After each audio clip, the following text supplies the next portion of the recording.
local authorities to keep you informed in the event of an emergency.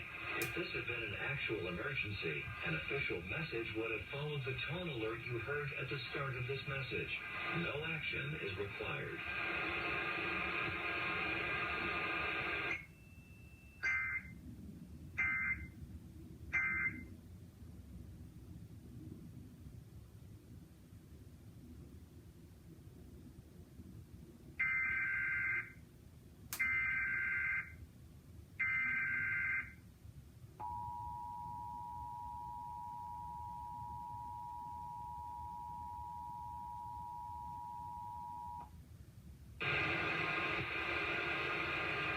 This is a test of the National Emergency Alert System.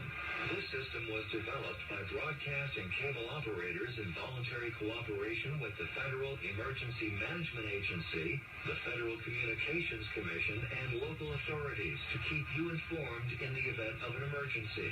If this had been a message would have followed the tone alert you heard at the start of this message. No action is required.